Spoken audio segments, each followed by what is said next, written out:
তো এখন আমি আমার তরকারিতে ঝোলটা দিয়ে দিলাম, বেশি দিব না, কারণ আলু সিদ্ধ হতে যত সময় লাগে সেটুকু পানি দিলাম। আজকে এই মাংসটা আমি একটু ভুনা ভুনা করবো, এই জন্য পানিটা একটু কম দিলাম। তো চলো দেখি একটু ঘরের ভিতরে কি অবস্থা।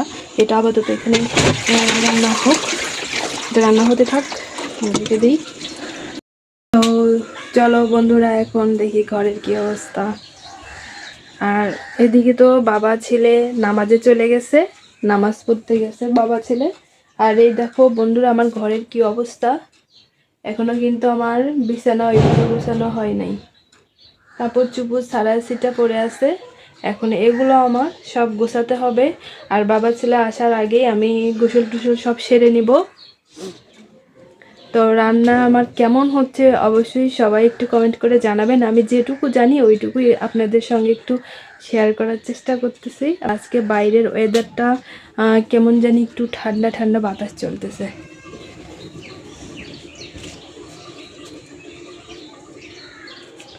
এই যে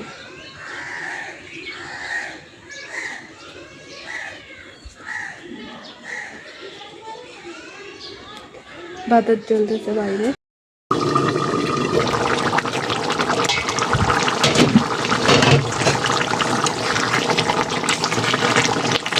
এখানে আমার ঝোলটা একটু কমে আসছে, কিন্তু আলুটা এখনো সিদ্ধ হয় না, তো আলু আরও সিদ্ধ হবে।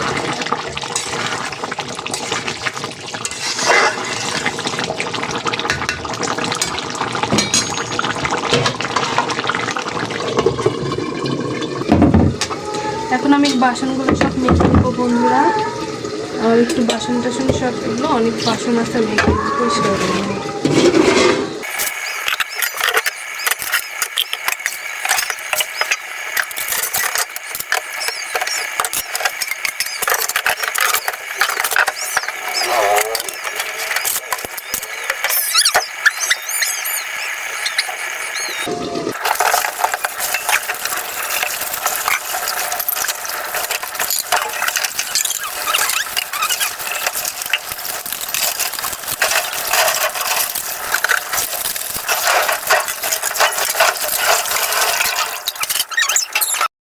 এই যে আমার রান্না শেষ, আমি এখন এইভাবেই নামাবো। ওটা একটু আমি আজকে কষা কষা করেছি।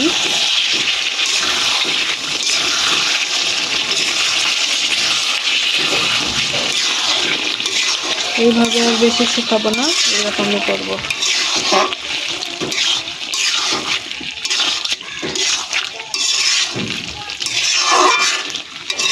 রান্না শেষ, চুলাটা বন্ধ করে দেই। রান্না শেষ।